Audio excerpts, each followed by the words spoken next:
ചങ്ങായിമാർ എല്ലാവർക്കും സുഖല്ലേ? ഇന്നത്തെ വീഡിയോയിലുണ്ടല്ല, ഞാൻ അധികം സംസാരിക്കുന്നില്ല കേട്ടാ. പക്ഷെ രണ്ടാൾക്കാർ കൂടി നമ്മൾ ആർപി കുസൈനെ കണ്ടം വഴി ഓടിക്കുന്ന വീഡിയോ ഞാൻ ഇവിടെ വെക്കാം. അതിലൊന്ന് നമ്മുടെ സുനിതാ ദേവദാസും മറ്റൊന്ന് നമ്മുടെ അൻസാരി ഉസ്താദല്ലേ, അൻസാരി ഉസ്താദും കൂടിയാണ് നമ്മൾ ആർപി കുസൈനെ കണ്ടം വഴി ജെട്ടിയില്ലാതെ കണ്ടം വഴി ഓടിച്ചത്. അതിൽ ആദ്യത്തെ വീഡിയോ നമ്മുടെ സുനിതാ ദേവദാസിന്റെ ആണ്. സുനിതാ ദേവദാസ് എന്നിട്ടുള്ള ആയത്തുള്ള അലി കമീലിനെ സപ്പോർട്ട് ചെയ്തിട്ട് ഒരു വീഡിയോ ചെയ്തിന്. അത് കണ്ടപ്പോ നമ്മൾ ആർപി കുസൈനില്ലേ, ആർപി കുസൈൻ അങ്ങ് കുരുപൊട്ടിട്ട് സുനിതാ ദേവദാസിനെ വൃത്തികെട്ട രീതിയിൽ എന്തൊക്കെയോ പറഞ്ഞു. അതിന് നമ്മുടെ സുനിതാ ദേവദാസ് ഇന്ന് നല്ല മറുപടി എന്ന് പറഞ്ഞാൽ അടിപൊളി മറുപടി ആർപി കുസൈന് കൊടുത്തു. ഞാൻ അതിലെ പ്രസക്തമായ ഭാഗങ്ങൾ മാത്രമേ ഇവിടെ വെക്കുന്നുള്ളൂ. അതായത് ആർപി കുസൈൻ സുനിതാ ദേവദാസ് നല്ല തെറി വിളിക്കുന്നുണ്ട്. ആ തെറി വിളിക്കുന്ന ഭാഗങ്ങൾ മാത്രമേ ഞാൻ അവിടെ വെക്കുന്നുള്ളൂ. ബാക്കി ഫുള്ളായിട്ട് നിങ്ങൾക്ക് കേൾക്കണമെങ്കിൽ നിങ്ങൾ നേരെ സുനിതയുടെ ചാനലിൽ പോയത് അവിടെ മൊത്തത്തിൽ കിട്ടും. അപ്പൊ എന്തായാലും സുനിതാ ദേവദാസ് ആർപി കുസൈനെ തെറി വിളിക്കുന്ന ആ ഭാഗത്തേക്ക് നമുക്ക് പോയാലോ?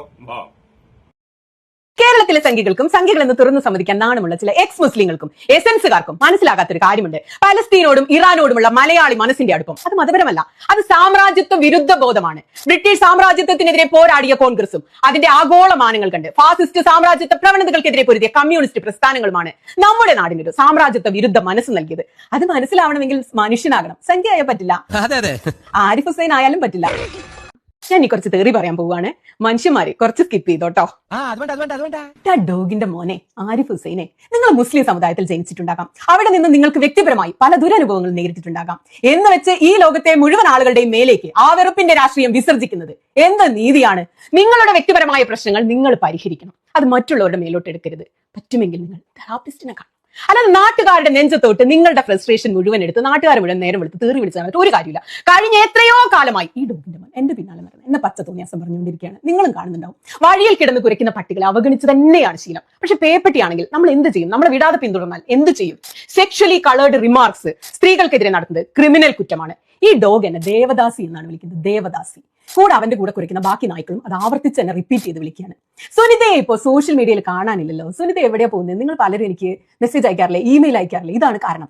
സോഷ്യൽ മീഡിയ പഴയ പോലെയല്ല, ഭയങ്കര ഹെയ്റ്റ് സ്പീച്ചും അശ്ലീലവും ആക്രമണവും ഒക്കെയാണ്. ഞാൻ ഈ നായിന്റെ മോന്റെ വഴിയിലൊന്നും പോകാറേയില്ല. എന്നാൽ ഈ ഡോഗിന്റെ മോൻ എന്റെ പിന്നാലെ നടന്ന് അശ്ലീലം പറഞ്ഞുകൊണ്ടിരിക്കുകയാണ്. ചാൻസ് കിട്ടുമ്പോഴൊക്കെ നിങ്ങൾക്ക് പോയി നോക്കിയാൽ കാണാം. ഇവിടുത്തെ നിയമം ഇങ്ങനെയാണ്. ഇവിടെ സ്ത്രീകളെ ആർക്കും എന്തും പറയാം, ഒരു നിയമ നടപടിയും ഉണ്ടാവില്ല, നിയന്ത്രണങ്ങളില്ല. ഉണ്ടെങ്കിൽ ഇത്രയ്ക്ക് പച്ചയ്ക്ക് സ്ത്രീകളെ അശ്ലീലം പറയുന്നവർക്ക് എന്തെങ്കിലും ഒരു നടപടി ഉണ്ടാവില്ലേ? ഞാൻ ചെയ്ത കുറ്റം എന്താണ്? ഇന്നലെ അയത്തുള്ള അലി ഖമനെ സാമ്രാജ്യത്വ ഭീകരരാൽ കൊല ചെയ്യപ്പെട്ടപ്പോൾ അതിലൊരു വീഡിയോ ചെയ്തു. അതിൽ ഈ ഡോഗിന്റെ മോനെ കുറിച്ച് ഒരു പരാമർശവും ഇല്ല. പക്ഷെ ഖമനയെ രക്തസാക്ഷിയെന്നും സാമ്രാജ്യത്വ വിരുദ്ധ പോരാളിയെന്നും ഞാൻ വിശേഷിപ്പിച്ചു. അത് ഈ ഡോഗിന്റെ മക്കൾക്ക് ഇഷ്ടപ്പെട്ടില്ല. അതിന് ഈ ഡോഗിന്റെ മക്കൾക്ക് എന്നെ വിമർശിക്കാം, ഓക്കെ, അതൊക്കെ ജനാധിപത്യ പരമാണ്. പക്ഷെ ദേവദാസി എന്ന് വിളിക്കുന്നത് എവിടുത്തെ അഭിപ്രായ സ്വാതന്ത്ര്യമാണ്? എന്ത് തരം സ്വതന്ത്ര ചിന്തയാണ് സ്ത്രീകളെ അശ്ലീലം പറയാൻ ഇവരെ പ്രേരിപ്പിക്കുന്നത്, സ്വാതന്ത്ര്യം കൊടുക്കുന്നത്? 5 പൈസയുടെ യുക്തിയില്ലാത്ത ഈ നാറുകൾക്ക് മനസ്സിലാവാത്ത ഒന്നാണ് സാമ്രാജ്യത്വ വിരുദ്ധത. എന്റെ ഡോഗിന്റെ മോനെ, ഇത് മതപരമല്ല. മതം നിന്റെ തലയ്ക്കുള്ളിലാണ് പുഴുക്കുന്നത്. ഞാൻ പറയുന്നത് രാഷ്ട്രീയമാണ്. അയത്തുള്ള നമ്പൂതിരിയാണെങ്കിലും അയത്തുള്ളയുടെ സ്ഥാനത്ത് നരേന്ദ്രമോദി ആണെങ്കിലും എന്റെ നിലപാട് ഇത് തന്നെയാണ്. തെറി തീർന്ന കാര്യത്തിലേക്ക് വരാം.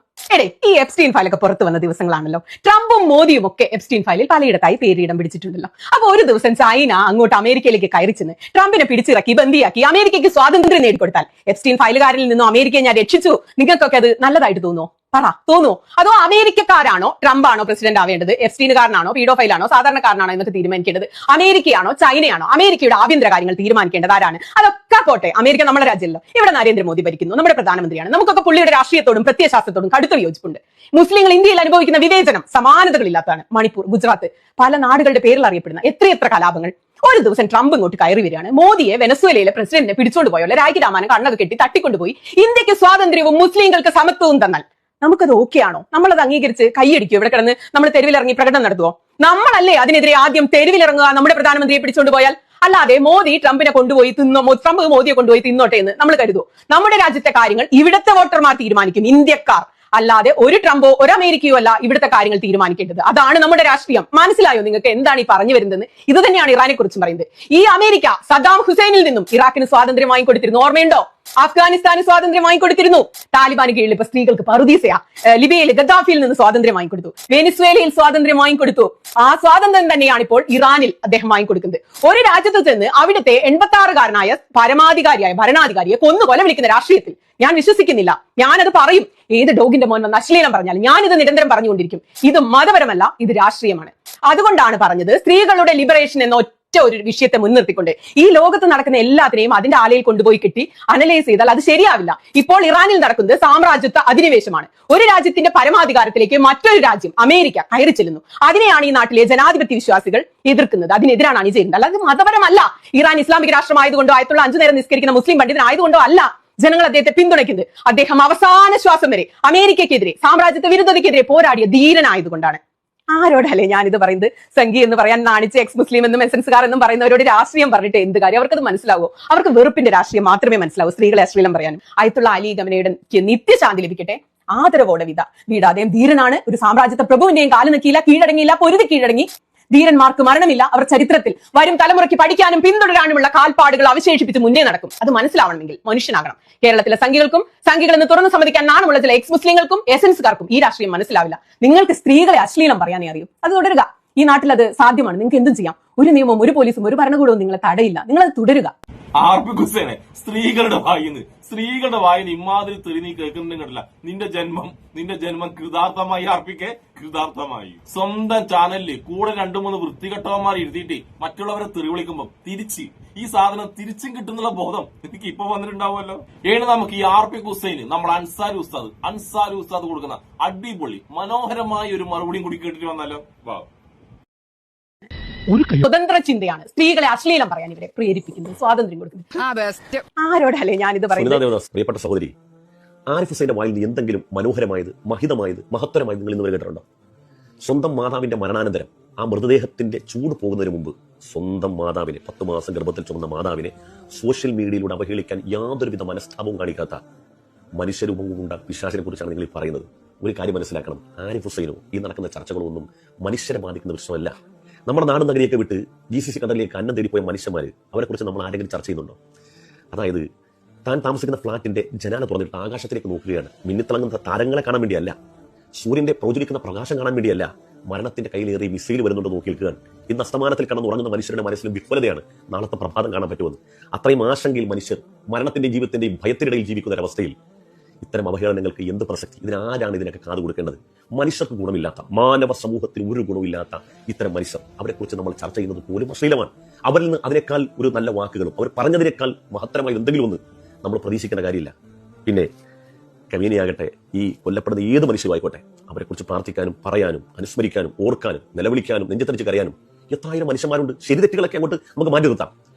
ഈ പറയപ്പെട്ട കക്ഷികളൊക്കെ ഇവിടുന്ന് മരണപ്പെട്ടു പോയാൽ തെരുവിൽ കിടന്നുറങ്ങിയ ഒരു നായ, ആ നായനെ ഏതെങ്കിലും ഒരു കാര്യത്തിൽ ഒരു മനുഷ്യൻ ഓർക്കുന്നത് പോലെങ്കിലും ഇവരെ ആരെങ്കിലും ഓർക്കാറുണ്ടോ? ഓർക്കുമോ? നമ്മൾ ചിന്തിച്ചു നോക്ക്. ഓർക്കണമെങ്കിൽ അവരെന്തെങ്കിലും ഒന്ന് മഹിതമായത് ഈ ഭൂമിയിൽ ചെയ്തിട്ട് പോകണ്ടേ? അതൊന്നും ഓർക്കില്ല. മനുഷ്യന്റെ ആകുലതകൾ എന്തൊക്കെയാണ്? ഇന്നലെ രാത്രിയിൽ എനിക്ക് അവസാനം വന്ന കോൾ എന്താണെന്നറിയോ? ഒരു ചെറുപ്പക്കാരൻ, അദ്ദേഹത്തിന്റെ മകൻ +2 പഠിക്കുകയാണ്. നമ്പർ തന്നിട്ട് പറഞ്ഞു, മകനെന്ന് വിളിക്കണം, ആശ്വസിപ്പിക്കണം, വാപ്പാക്കൊന്നും പ്രശ്നമില്ല എന്ന് പറയണം. ഞാൻ മരണപ്പെട്ടു പോവുകയാണെങ്കിൽ എന്റെ മകൻ പഠിച്ചുയരണമെന്ന് വാപ്പാക്ക് ആഗ്രഹമാണ് എന്ന് വിതുമ്പലോടുകൂടി പറഞ്ഞു. ഞാൻ എന്തിനാണ് ഇതൊക്കെ ഇവിടെ പങ്കുവെച്ചെന്ന് വെച്ചാൽ മനുഷ്യന്റെ ആകുലതകൾ, മനുഷ്യന്റെ പ്രശ്നങ്ങൾ അങ്ങനെയാണ്. ഇറാൻ, ഇസ്രായേൽ, അമേരിക്ക ശക്തമായ യുദ്ധം ഇവിടെ നടക്കും.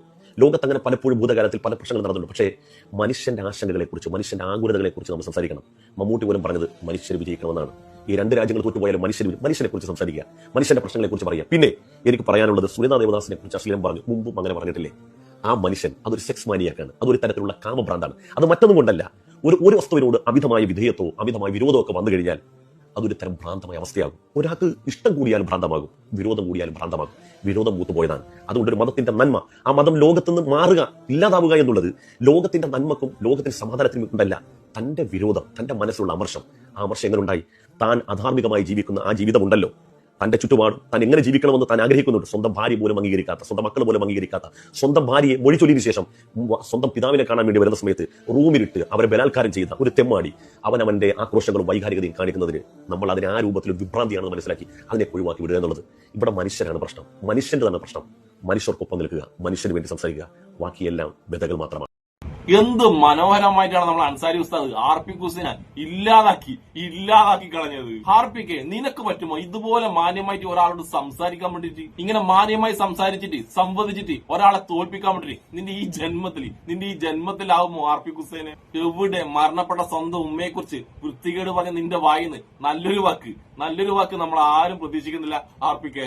അതുകൊണ്ട് നിന്റെ ആകാശവാണി പരിപാടിയില്ലേ ഇങ്ങോട്ട് മാത്രം, അങ്ങോട്ടൊന്നും ചോദിക്കാൻ പാടില്ല, ഇങ്ങോട്ട് മാത്രം പറഞ്ഞ ആ പരിപാടിയിൽ ഇരുന്നിട്ട് മറ്റുള്ളവരെ പറ്റി ഇങ്ങനെ പറയുമ്പോൾ തിരിച്ച് നല്ലത് കിട്ടുന്നു ഇപ്പൊ നിനക്ക് ബോധ്യമായല്ലോ. അതുകൊണ്ട് ഇനിയുണ്ടല്ലോ സംഘികളെ സുഖിപ്പിക്കാൻ വേണ്ടി ഇമാതിരി ഡയലോഗെല്ലാം അടിക്കുമ്പോ ഈ ഒരു പേടി നിനക്ക് വേണം കേട്ടോ. പക്ഷെ ഇതുകൊണ്ടൊന്നും നാണവും മാനവും ഉറപ്പില്ലാതെ നിന്ന് യാതൊരു മാറ്റവും നമ്മൾ മലയാളി ആരും പ്രതീക്ഷിക്കുന്നില്ല കേട്ടോ. പക്ഷെ എന്താണ് നിനക്ക് രണ്ട് തെറിവിളി കേൾക്കുമ്പോഴല്ല ഭയങ്കരമായിട്ട് മനസ്സിനൊരു സന്തോഷം, ഒരു സുഖം. അതുകൊണ്ട് നീ നിന്റെ പരിപാടി തുടരുക. അതായത് സംഘികളെ പഠിച്ചുള്ള നിന്റെ ജീവിതം ഉണ്ടല്ലോ അത് തുടർന്നു കൊണ്ടേയിരിക്കുക കേട്ടോ ആർപി ഹുസൈനെ. അപ്പോ ആർപി ഹുസൈനെ കണ്ടം വഴി ഓടിച്ച സുനിതാ ദേവദാസിനും എന്റെ അൻസാരി ഉസ്താദിനും പിന്നെ എന്നെ ഇഷ്ടപ്പെടുന്ന എല്ലാവർക്കും എന്റെ ഒരു നല്ല സുലാൻ.